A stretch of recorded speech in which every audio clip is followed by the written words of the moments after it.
ambición de mi vida, que todos los trabajadores sean un poquito más felices.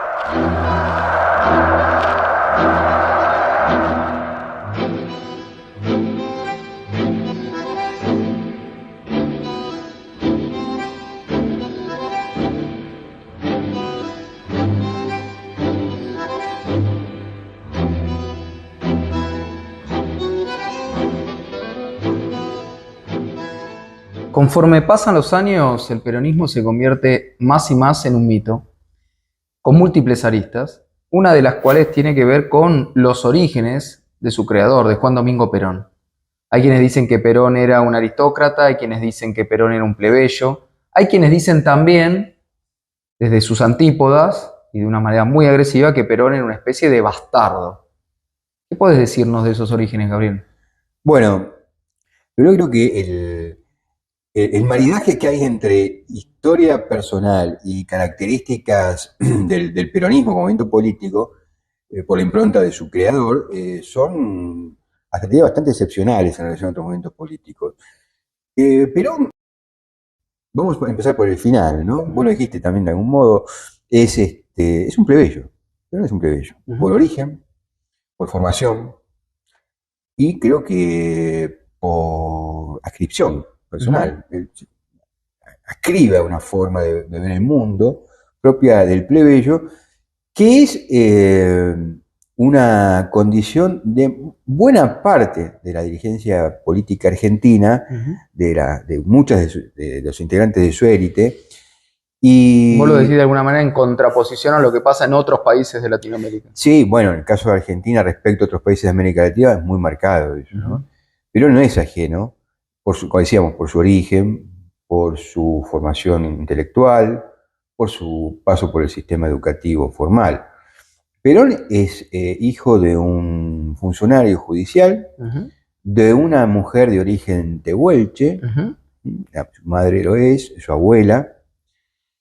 Sus abuelos maternos, bueno, el abuelo era un médico que está bastante bien relacionado con ciertos grupos de la época, pero también, digamos, soy una persona de clase media, profesional, ¿no?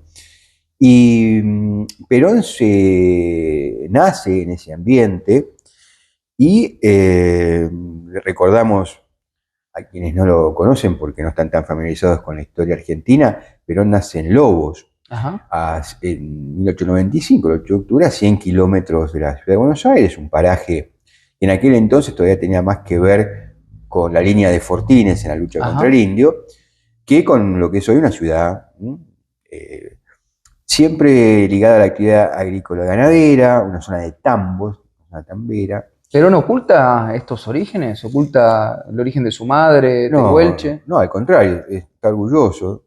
Él mismo dice en algún momento que tiene ciertos rasgos físicos de tehuelche, de indio. Reconoce la gallardía, la fortaleza de su madre, de su abuela, mujeres de campo, ¿no? Y considerando esto del reconocimiento que decís, ¿es reconocido por su padre? Sí, sí, sí. Bueno, el tema de la condición natural de Perón es porque sus padres no se habían casado en el momento que él nace, pero no pasa de eso, ¿no? Y es interesante, un dato biográfico, Perón llega al colegio militar como cadete gracias a una beca que le gestiona Tomás Silva, un gran amigo de su abuelo. Y digo que es curioso porque se conecta con aspectos de los últimos tramos de la vida de Perón.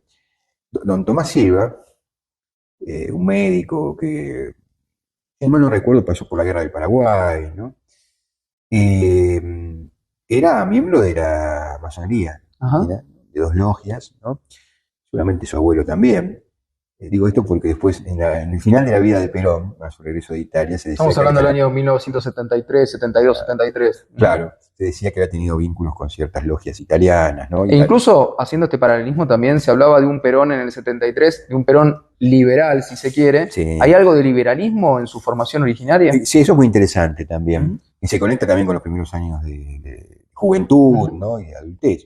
Perón, contrariamente a lo que se afirma, creo que de forma muy soliviantada, es que no, que se dice que fue un fascista, un protofascista, un fascista argentino, un nacionalista. En otros programas vamos a hablar de eso. De eso vamos a hablar, pero en sus años de formación en el colegio militar, él estaba muy ligado a José María Salove, perdón, un militar de la línea nacionalista legalista o liberal, muy admirador de Roca, que introduce a Perón en el estudio de Roca, de la obra de Roca. Una especie de padrino político de él. Sí, hoy digamos un mentor político, ¿no? Un mentor. Sí, un maestro.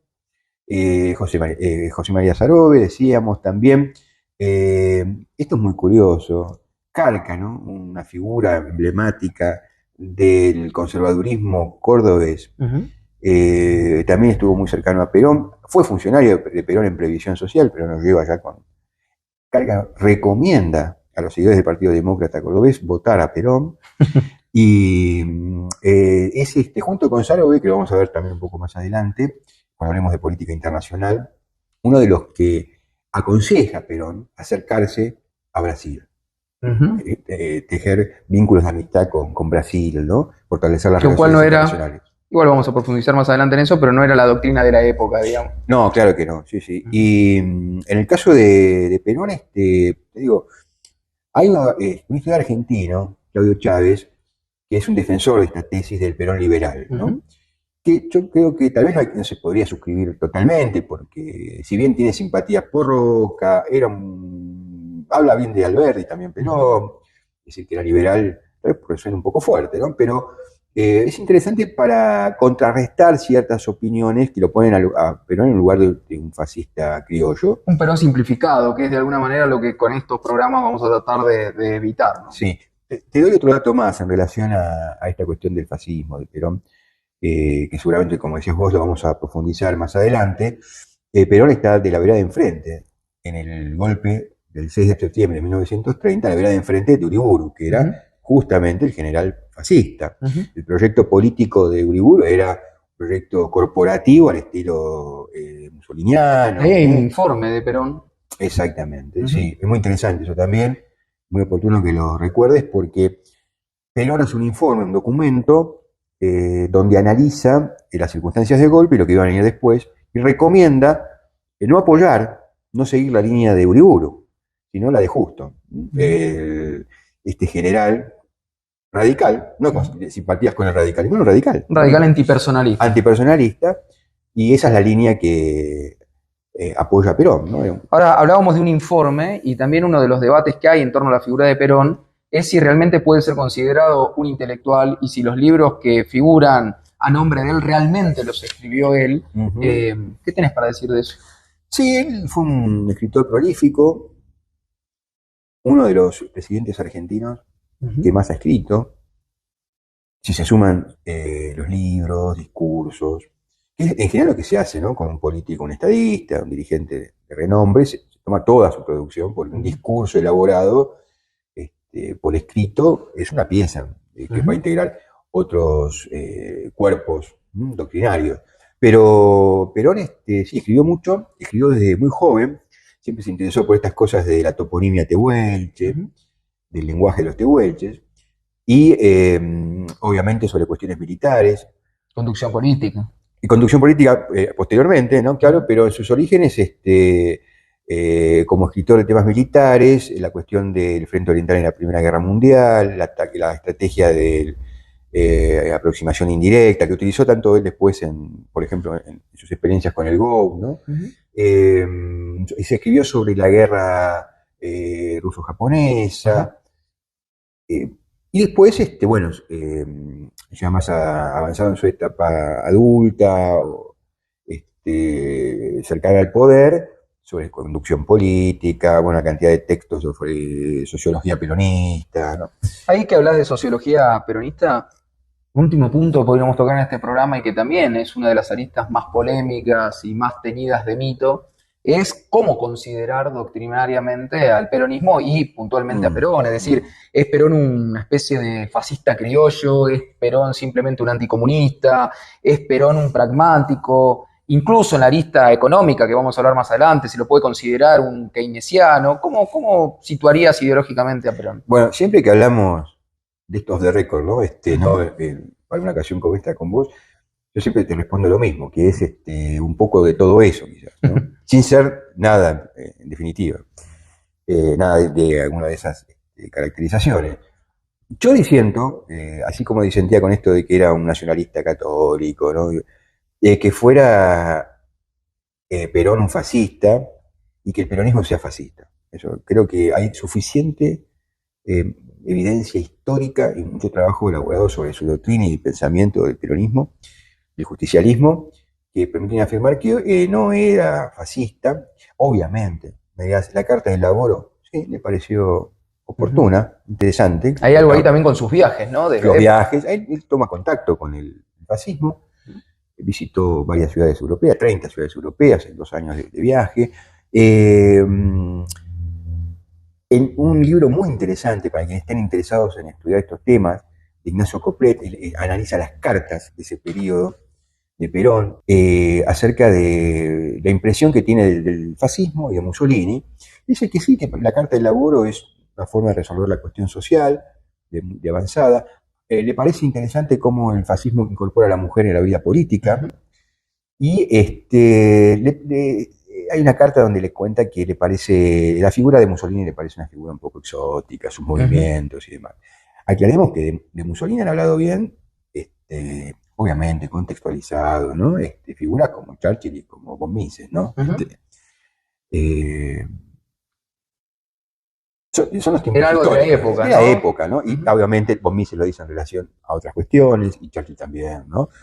Pero creo que, para ir cerrando este tema del fascismo rápidamente, hay un escritor, un especialista en fascismo británico, Roger Griffin, que dice que el fascismo, si uno tuviera que concentrar el fascismo en una idea, el fascismo es la combinación del nacionalismo con lo palingenético, ¿no? ¿Cómo es eso?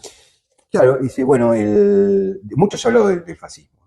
Todo es fascismo, un gesto autoritario, una forma de Sí, hoy en día hay expresarse. en términos de Sartori, un estiramiento conceptual Exactamente, de lo que es el todo es fascismo. Entonces, dice que el nacionalismo, cuando se combina con esta expresión, ¿no?, que él toma de la antigua Grecia, ¿no?, el palingetenismo, en realidad nos encontramos con un movimiento político que plantea una regeneración de la vida social, una reformulación de la nación, que fue lo que hizo el fascismo en Italia, ¿no? A través de métodos revolucionarios, por ejemplo.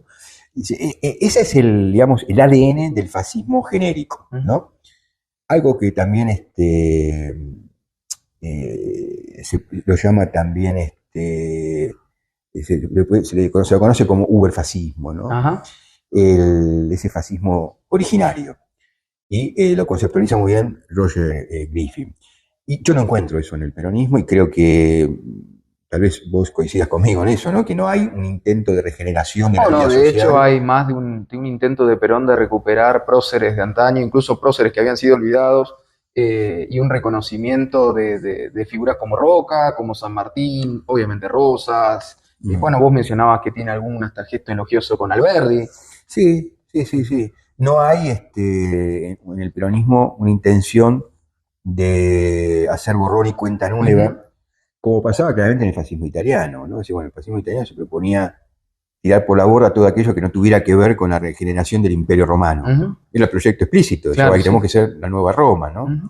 O regenerar Roma, el Imperio Romano. En lo arquitectónico, no solo en lo social y lo político. Claro, sí. Y no hay eso en el peronismo, decimos. No, y bueno, incluso en el tema de la arquitectura, ¿no? Uno, en general, esos movimientos fascistas, no solamente el fascismo italiano, sino el nacionalsocialismo, ¿no?